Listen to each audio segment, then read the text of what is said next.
अयोध्या में भगवान राम की प्राण प्रतिष्ठा से पहले सरयू नदी के किनारे एक विशाल महायज्ञ किया जा रहा है, जिसमें नेपाल से भी हजारों लोग पहुंचे। संत आत्मानंद दास नेपाली बाबा के नेतृत्व में यह महायज्ञ का आयोजन चल रहा है। बता चले, सरयू नदी के किनारे 1008 हवन कुंड बने हैं और सैकड़ों कुटिया बनाई गई है, जिसमें 1100 दंपति बैठकर श्री राम नाम की आहुति देंगे। सभी में शिवलिंग को स्थापित किया गया है। यह यज्ञ 14 जनवरी से 25 जनवरी तक निरंतर चलता रहेगा। अयोध्या में भगवान राम की प्राण प्रतिष्ठा से पहले मां सरयू के किनारे एक महायज्ञ का आयोजन किया गया है। और यज्ञ का जो आयोजन किया गया है वो बाबा आत्मानंद दास, जो नेपाली बाबा के नाम से जाने जाते हैं, उनके द्वारा ये महायज्ञ का आयोजन किया गया है। और नेपाली बाबा ने आज के 10 वर्ष पहले जो है 2015 में उन्होंने जो है भविष्यवाणी की थी कि जो भगवान राम का मंदिर है वो 10 वर्षों के अंदर जो है राम मंदिर का निर्माण शुरू हो जाएगा। बाबा हमारे साथ मौजूद है। बाबा, आज एक विशाल यज्ञ जो है आपके द्वारा आयोजन किया गया है, क्या कहेंगे? बेटा, ये तो सब लोग जानते ही हो, आप लोग यहाँ के वासी हो। तो 15 में संकल्प लिया गया था। उस संकल्प में सिंघल जी, नृत्य गोपाल दास जी महाराज, धर्मदास जी, परमहंस जी सब लोग थे।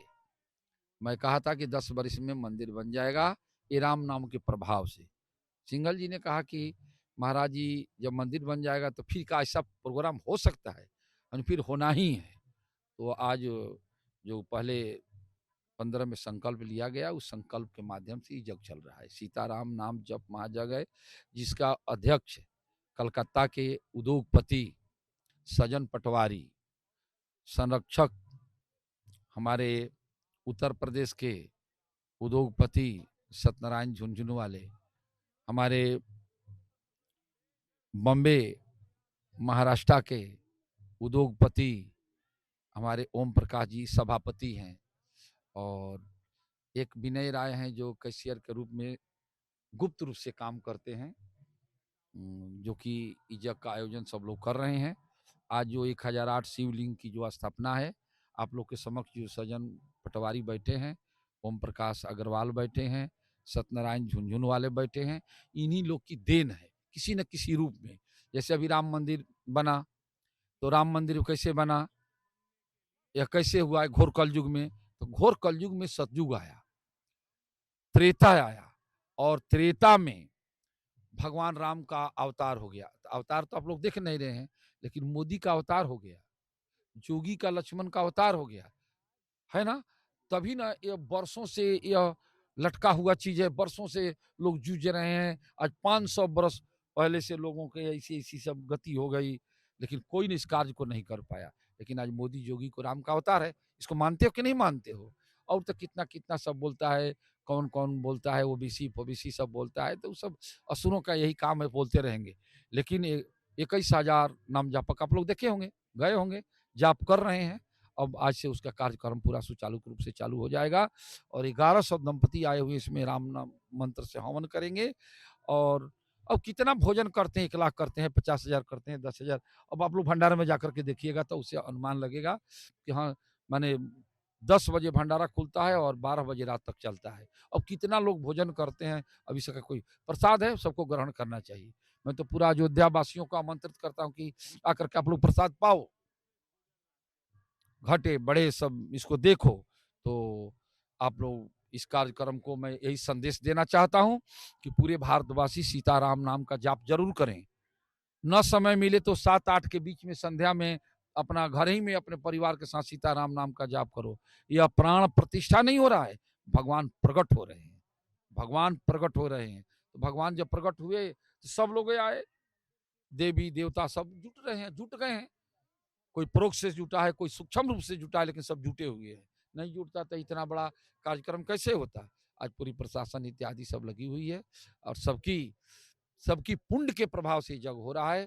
और हमारे रामलाला बरसों जुगों बने रहेंगे। रामलाला को बरसों जुगों बनने के लिए, रहने के लिए मैं ये जग कर रहा हूं कि उनके ऊपर किसी भी प्रकार का कोई आपदा विपदा, जिसे समय आ जाता है, भगवान राम पर भी समय आया कि कई माता के द्वारा वनवास हो गया, तो वैसा समय नहीं आना चाहिए। इसीलिए मैं सीताराम नाम जब महाजप कर रहा हूँ कि मोदी जोगी को संन्यास का समय न आवे, और इसी तरह से राम राज्य का स्थापना करें और लोगों को धर्म से जोड़ें।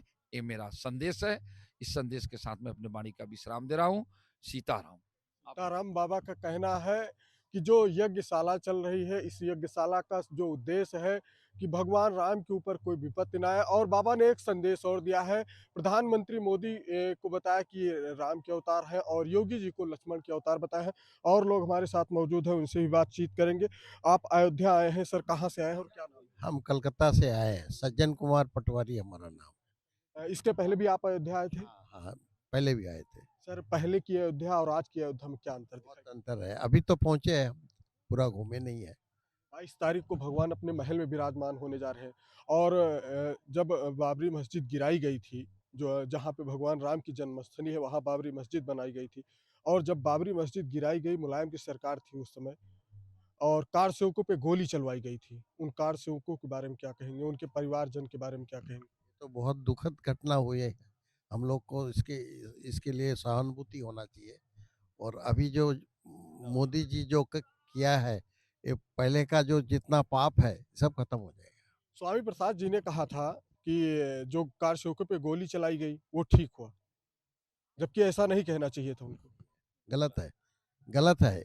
वो उसी का प्रायश्चित अभी मोदी जी कर रहे हैं, इसीलिए इतना बड़ा आयोजन करके और पूरा दुनिया का आदमी इसमें योग दे रहे हैं। पूरी अयोध्या राम, अयोध्या के साथ साथ पूरा देश और विश्व पूरा राममय हो रखा है। ये अपने लिए बहुत बड़ा अपॉर्चुनिटी है कि हम लोग इसमें भागीदार बन रहे हैं। और बाबा हमारे गुरुदेव है, उनके बोलने से हम लोग जो है जग में जुड़े हैं। ये हमारे लिए बहुत बड़ा एक तो मतलब अच्छा, मतलब हर कोई जो है उस पल का, उस घड़ी का साक्षी होना चाहता है जब भगवान राम 22 जनवरी को अपने महल में विराजमान होंगे। और भी लोग हैं, इनसे भी बातचीत करेंगे। सर, कहाँ से? मैं ओपी अग्रवाल, मैं मुंबई से आया हूँ। गुरु जी का ये मेरा तीसरा यज्ञ है।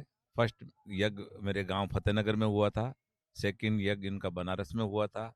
इनकी यज्ञ की जितनी तारीफ की जाए, जितनी बढ़ाई की जाए वो कम है। इनका यज्ञ जहाँ भी करते हैं वहाँ 10-20-25 हज़ार आदमी जुड़ जाते हैं। और इस यज्ञ में कम से कम 1 लाख आदमी आज जुड़े हुए हैं। 1100 कुंड का 108 कुंड का यज्ञ अभी स्टार्ट होने वाला 2 बजे। उसमें 1100 कपल अंदर बैठेंगे और सुबह सुबह 5:30 बजे शिव जी का 1100 आदमियों का अभिषेक के साथ अभिषेक हुआ है। और रामलला का जो उद्घाटन है समारोह 22 तारीख को माननीय प्रधानमंत्री जी नरेंद्र मोदी, माननीय मुख्यमंत्री जी योगी जी द्वारा जो काम किया गया है, और अयोध्या के बारे में जितना बोला जाए वो बहुत बहुत छोटा है। इतना बड़ा विशाल प्रोग्राम न तो देश में पहले कभी हुआ है न होगा। और माननीय प्रधानमंत्री जी को पूरी देश की जनता की तरफ से बधाई हो।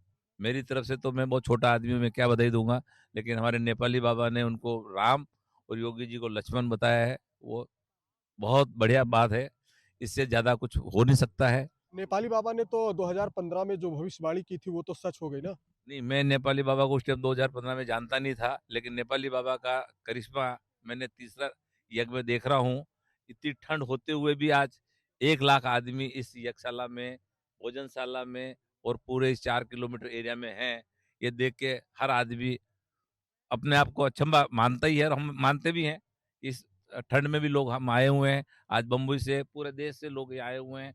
अयोध्या को आज के 4 साल पहले और आज की अयोध्या में रात और दिन का फर्क हो गया है। भगवान नरेंद्र मोदी को 110 साल की उम्र दे और योगी जी को 200 साल की उम्र दे, ये हमारी प्रार्थना है। और अगला देश का भविष्य नरेंद्र मोदी के हाथ में ही है। और 2024 में प्रधानमंत्री 101% नरेंद्र मोदी बनेंगे, कोई रोक नहीं सकता है। और जो उन्होंने पुण्य का जो काम किया है, काशी का, अयोध्या का, उज्जैन का, ये मोदी जी को बहुत बहुत धन्यवाद हम देते हैं। ऐसे आत्मा हिंदुस्तान में 175 साल बाद इस देश को आज़ाद हुए, इतना पुण्य का काम ये फर्स्ट टाइम पूरे हिंदुस्तान के लिए गौरव की बात है। हम 22 तारीख को पूरे हिंदुस्तान में दिवाली से भी ज़्यादा इसको मनाएंगे। बिल्कुल, जो 22 जनवरी की तारीख है, उसको जो है लोग दीपावली के तरीके से मनाएंगे। अब इंतजार है उस घड़ी का जब भगवान राम, आराध्य राम, अपने महल में विराजमान होंगे। अयोध्या में मठ हो, मंदिर हो, नुक्कड़ हो, चौराहा हो, हर जगह राममय पूरा नजर आ रहा है। प्रवेश पांडे, नवतेज टीवी, अयोध्या।